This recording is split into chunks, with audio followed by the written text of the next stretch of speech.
샬롬, 주님의 이름으로 문안드립니다. 오늘은 우리 하나님께서 마태복음 14장 22절에서 33절 말씀을 나누도록 하였습니다. 그래서 말씀 제목은 그대 걱정하지 말아요입니다. 여러분 이렇게 두더지 게임 아시죠? 예. 이렇게 한 마리를 망치로 잡으면 또 다른 두더지가 나오고 계속해서 그 두더지를 막 때리면서 우리는 두더지 잡기 스트레스를 풉니다. 사람들의 일상이 이처럼 끊임없이 튀어오르는 여러 가지 일들로 지나갑니다. 그게 바로 삶인 것 같습니다. 그렇지만 한편으로는 그런 일상 속에서 우리는 기적이 좀 일어났으면 좋겠다고 기다리기도 합니다. 그러나 기적은 잠깐의 일의 사건일 수도 있지만 삶의 여러 가지 연속이나 풍랑은 언제 우리에게 튀어나올지 모르는 그런 불안하게 하는 것입니다. 물고기 2마리와 떡 5개로 5,000명을 먹고 남았던 기적이 그렇게 우리에게 남아있기도 하지만 늘 그 기적이 있었으면 좋겠지만 누구나 그렇게 꼭 그런 기대를 하고 살아가지 않습니다. 그렇죠? 왜냐하면 매일매일 우리의 삶은 우리의 삶 앞에 닥쳐오는 우리도 알 수 없는 두려움과 불안과 걱정, 근심으로 꽉 차 있기 때문입니다. 그럼에도 제자들은 주님께 귀한 가르침을 경험했습니다. 말씀에 순종하고 다가가면 주님께서 일하신다는 것을 그거를 보게 된 것입니다. 그런 주님께서 영원히 도와주시고 또 함께 하신다고 하시니 믿고 가야겠다. 그래야 내가 믿음이 있는 사람이지 하면서 다짐해 보기도 합니다. 이젠 흔들리지 말아야겠다. 나는 정말 믿음으로 살아가야겠다. 이렇게 생각했을 것입니다. 또한 그런 제자들을 훈련했던 이 주님께서는 이제는 내 제자들이 스스로 이제 갈 수 있겠지 하시고 그들을 이제 내보내고 파송하고자 하시는 것입니다. 주님과 함께 엄청난 오병이어의 사건을 기적으로 경험한 제자들은 이제 다시 삶의 현장으로 돌아갑니다. 제자들은 주님의 계획 아래 의도대로 그들끼리 갈릴리 바다를 건너갈 수밖에 없게 되었습니다. 왜냐하면 주님께서는 사실 사람들이 자신을 선지자라고 단정하며 강압적으로 메시아로 왕으로 만들려는 것을 눈치를 채셨습니다. 그래서 예수님은 무리들에게서 벗어나고자 그들을 집으로 빨리 돌려보내려고 하셨던 것입니다. 그리고 주님께서는 정말 기도할 시간이 필요하셨어요. 하나님과의 정말 여러 가지 개인적인 기도와 여러 가지 일들을 나누셔야 됐기 때문에 빨리 제자들과 무리들을 가도록 재촉하셨다고 했습니다.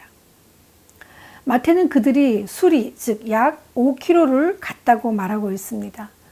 호수를 건너가는 5km 정도의 길을 갔다는 것입니다.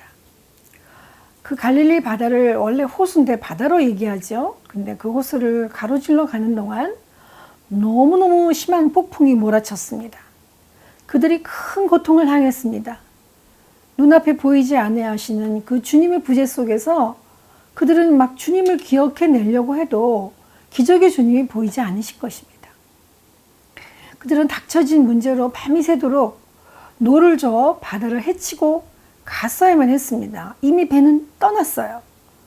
그래서 주님이 배를 타고 먼저 빨리 가라고 하신 그 명령에만 순종하고 나왔는데 오병이어 때처럼 하라고 했기 때문에 했는데 주님은 어디 가시고 자기에게 남은 건 이제 풍랑과 죽음뿐입니다. 죽음의 위기 속에서 허우적거리며 정신없이 있었던 그 제자들. 그들이 훈련받았던 때 오병이어의 그 비움과 내려놓으면 어디로 더 가버리고 지금은 뭐가 뭔지 무조건 어두움의 세력에서 안간힘을 다 쓰고 빠져나오려고만 했던 그들. 왜냐하면 그들은 오직 살아야만 했기 때문입니다. 아니면 다 물에 빠져 죽어야 되는 겁니다. 마치 우리가 2020년 새해에 기도 제목을 올릴 때 뭔가 새로운 시작을 알리더니 마지막 송구영신 예배를 드리면서 가슴 벅차게 제 종소리를 듣고 주님께 기도 제목을 올렸습니다. 2020년에 새로운 한 해가 열렸습니다. 주님께서 간직한 기도의 소원을 잘 들어달라고 간구하고 잘 적었습니다. 그러자 얼마 되지 않아 세계적으로 감염병이 조금씩 들먹이기 시작했습니다. 이것은 팬데믹으로 모든 삶과 경제, 일상을 다 뒤집어 놨습니다. 예측할 수 없는 하루하루를 우리는 지금 견뎌내고 있는데 금년 여름에는 이 여름이 끝나고 나면 더 큰 감염이 올 거라고 무서운 소식을 우리에게 전달하고 있었습니다. 그런데 기상이변으로 이제 더울 것이다. 그런데 지금 4주가 넘게 장마로 물폭탄으로 모든 삶이 정말 전쟁 맞은 폭탄처럼 흙투성이, 상처투성이가 되고 있습니다. 사방에 두더지가 끊임없이 튀어올라오고 있습니다. 이 두더지를 잡으면 저 두더지가, 저 두더지를 잡으면 옆에 두더지가, 이제 정말 잡을 기력도 없이 정말 물에 빠진 생쥐가 어떻게 두더지를 잡을 수 있겠습니까? 그런데 더욱더 이상한 것은 무엇인지 아십니까? 이런 상황 속에서도 지켜주신 하나님이 생각나야 될 텐데 왜 하나님은 기억이 나지 않습니까? 그리고 그 엄청난 홍수 속에 큰 사고 없이 지내게 해주신 우리 주님은 왜 나의 주님 같지가 않습니까? 우리도 아마 제자들처럼 이렇게 부르짖었을 것입니다. 주님, 지금 어디 계세요? 우리를 버리고 가셨지요. 우리 오직 살아남기 위해서 이를 악물고 치열하게 이렇게 노를 젓고 있습니다. 이렇게 부르짖고 있습니다. 주님, 어디 계셔요? 안 계십니다. 살아계시다면 좀 나타나 보세요. 주님, 저희들은 이제 큰 거 바라지 않겠습니다. 주님께서 우리 보고 가라고 하셨기 때문에 말씀에 순종해서 이 노를 젓고 있는데 이 바다에서 큰 물고기 떼를 잡아 돈을 벌고 부자가 되려는 것도 아닙니다. 그저 건너편 육지로 가라고 했기 때문에 주님이 오실 때까지 준비하고 다시 주님과 같이 이 세상을 사명을 잘 감당하면서 순탄하게 살 수 있도록만 도와주세요. 우리는 그저 그렇게 믿음으로 정말 순진하게 이렇게 부르짖고 있습니다. 그런데 왜 주님은 안 계시는 겁니까? 이렇게 울며 한탄하고 있습니다. 이런 제자들과 우리들에게 주님께서는 어떤 모양으로 함께 하신다고 하시겠습니까? 주님께서 이제 제자들의 두려움과 그들의 멘붕 상태를 알고 계셔요. 그래서 제자들이 고난받고 있는 그 풍랑의 사건 속에서 정말 그 시간이 저녁 노을 질 때부터 거의 새벽까지 갔습니다. 날이 저물면서 제자들은 열심히 노를 젓고 바다를 건너야만 했습니다. 사실 이 갈릴리 바다의 이들은 오래된 어부였어요. 어쩌면 주님보다 바다에 대해서만큼은 엄청난 베테랑이었을 것입니다. 그런데 그 풍랑으로 인해서 그들은 그렇게 익숙했던 뱃길을 찾을 수가 없습니다. 앞이 깜깜한 겁니다. 그리고 그 어두운 침침한 바다 속에 점점 빠지면서 문제 안으로 침몰되기 시작하는 것입니다. 그런 상황 속에 바다를 주관하시는 주님의 손을 바라보며 직면할 수 있는 능력도 이제는 다 사라져 버렸습니다. 이때가 바로 아마도 모든 과정 속에서 주님께서 시공을 초월하여 개입하시기 가장 적당한 타이밍, 동시에 하나님이 돕기 위해서 개입하시는 성경적인 때가 아닌가 합니다. 오늘 본문 25절 26절에서는 주님께서 바다 위로 걸어오시는 그 기적을 더 확실하게 나타내주고 계십니다. 주님께서는 이제 파도 물결 치는 그 배를 타고 오시는데 그냥 걸어가시는 그러한 생생한 모습을 강조하고 계세요. 2.5의 높은 미터, 그러니까 사람의 키보다 더 높은 그 파도를 하나씩 짚으며 걸어오시는 그 모습, 그리고 파도를 잠재우며 밟고 오시는 그 주님의 모습을 여러분 한번 상상해 보십시오. 이렇게 오시는 주님을 제자들은 정말 유령인 줄 알게 되었어요. 더 놀라고 무서워서 벌벌 떨었습니다. 그런데 주님께서는 흔들리는 그들을 보고 나를 알아보라고 하시며 안심하라, 두려워 말라, 나라고 이렇게 개입해 주십니다. 이런 상황 속에서 주님을 알아볼 수 있는 눈이 아직 떠 있지 않은 제자들에게 그 상황을 직면할 수 있게 돕는 그 제자가 한 명 있었습니다. 그는 바로 베드로입니다. 베드로는 이제 주님, 주께서 만일 주님이시거든 정말 주님은 자연의 주심으로 제가 그 기적을 행하시는 주님의 능력에 참여하도록 저를 도와주십시오 라고 말합니다. 베드로는 이제 배에서 내려 물 위로 처벅처벅 주님께로 가고 있었습니다. 그런데 그가 폭풍의 맹렬함을 느끼고 무서워하는 그 순간 그의 믿음은 사라져버렸습니다. 그리고 그는 예수님이 가능케 하신 능력보다 자신의 위험한 상황 속에 갑자기 자각을 하고 몰입하기 시작하니까 그는 물속으로 점점 가라앉기 시작했습니다. 베드로는 다시 울부짖습니다. 주님, 나를 구원하여 주시옵소서. 나를 구원하여 주소서. 우리가 죽겠나이다. 베드로가 이렇게 부르짖자 이때 주님께서는 지체하지 않으시고 즉시 손을 붙잡아 주시며 믿음이 적은 자여 왜 의심하였느냐 라고 하셨습니다.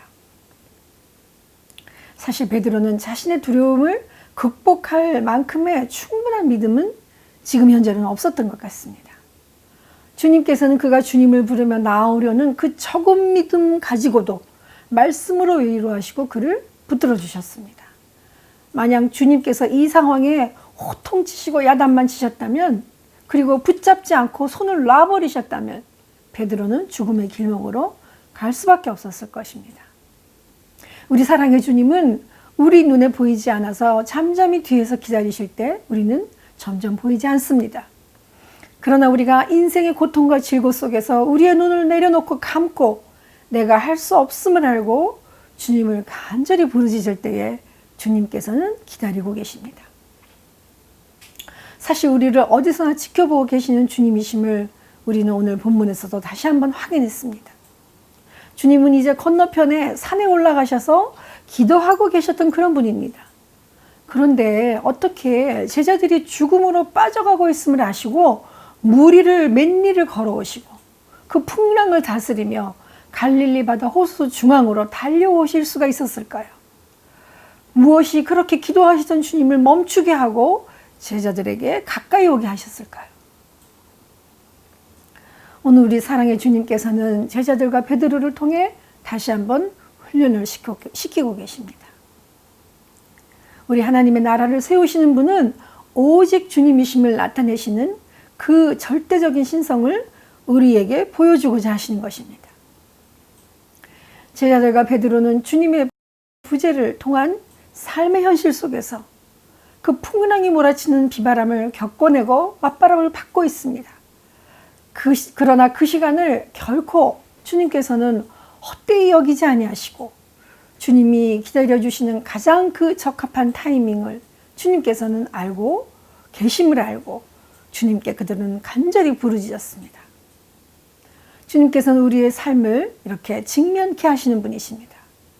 그리고는 주님께서 우리에게 적절한 간극을 두시고 우리를 지켜보고 계십니다. 우리가 볼 때는 멀리 계신 것 같지만 주님께서는 정말로 잠깐이라도 우리를 가까이 하실 수 있는, 그래서 이 시간은 우리의 논리나 이치로 계산할 수 있는 그러한 거리와 시간이 아닙니다. 그럼에도 불구하고 주님께서는 우리가 함께하고 계시기 때문입니다. 시간과 공간을 초월하고 우리에게 개입하시는 주님, 그렇기 때문에 우리는 어떠한 고통 속에도 개입하시는 그 주님을 찬양해야만 하는 것입니다. 아멘. 믿음은 시험과 우리의 어려움 그 때 속에서, 그 시간 속에서 특별히 우리에게 요구되고 증명됩니다.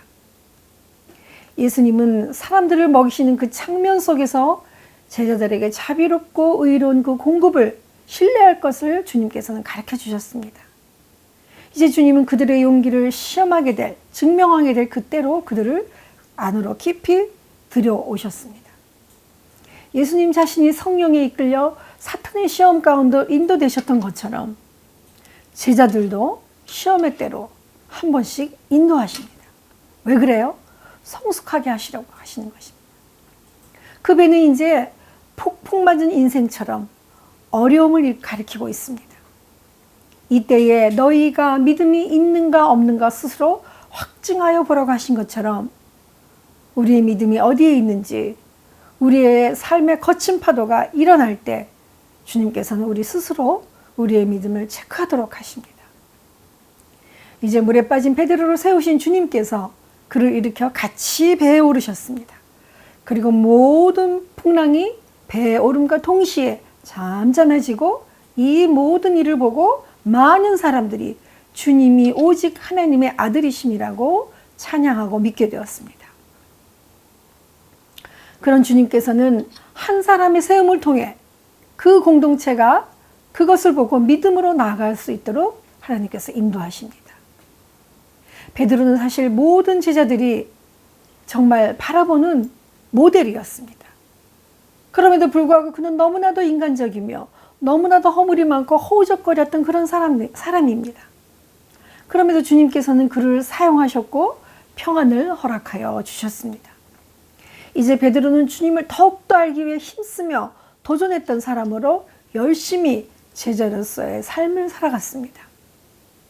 베드로처럼 주님을 경험한 이 제자들이 모여서 믿음의 공동체를 이루어간 것처럼 오늘날 우리도 믿음의 귀한 공동체를 주님 앞에 어떤 모습으로 이루어 나가야 하겠습니까?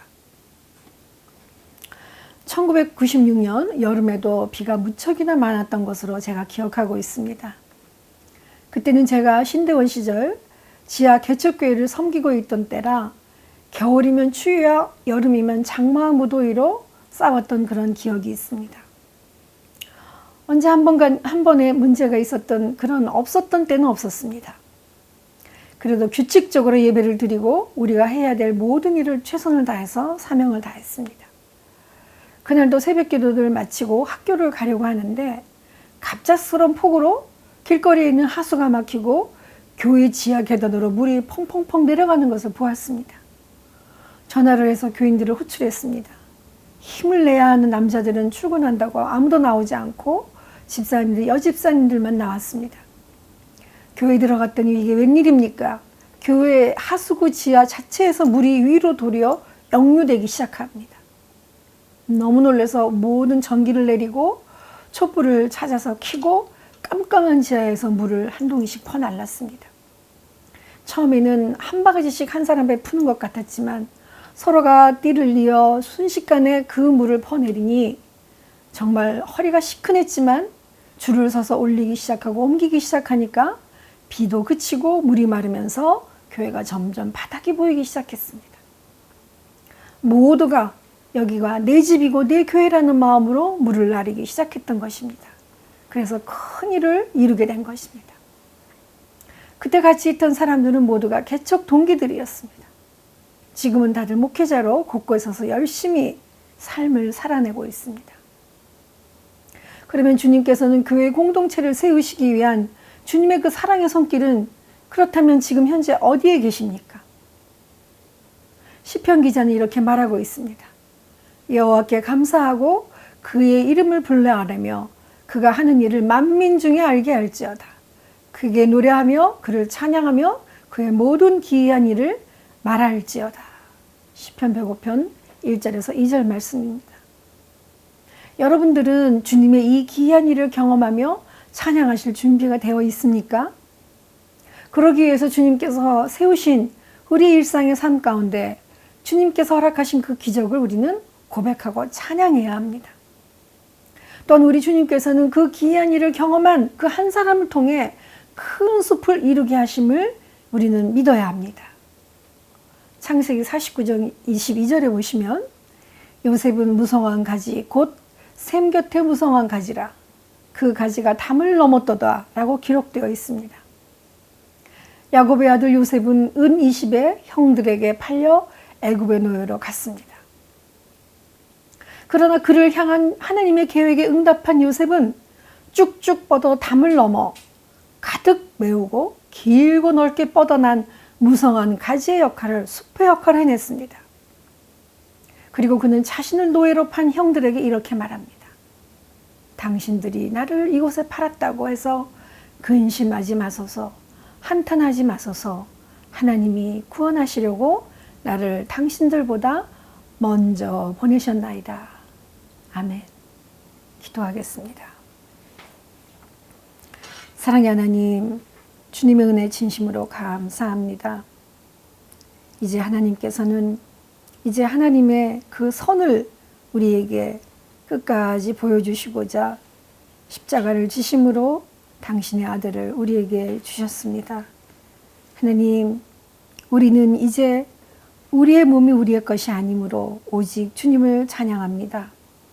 주님께서 이제 먼저 가라고 하실 때 우리는 뒤에 계신 주님을 정말로 간절히 바라보며 안 계신다 할지라도 나를 밀어주시는 나의 등 뒤에 계신 주님을 기억하며 주님 앞으로 나아가며 사명을 다합니다. 하나님 도와주심을 감사합니다. 이제 담을 넘어 정말 그 가지가 풍성하게 뻗어 많은 사람을 깃들이게 한 하나님을 품은 요셉처럼 하나님 저희들 마음 가운데 주님의 넓은 사랑과 마음을 품어 하나님의 나라가 이루어질 수 있도록 하나님 역사하여 주시옵소서. 감사드리옵고 예수님의 이름으로 기도하옵나이다. 아멘.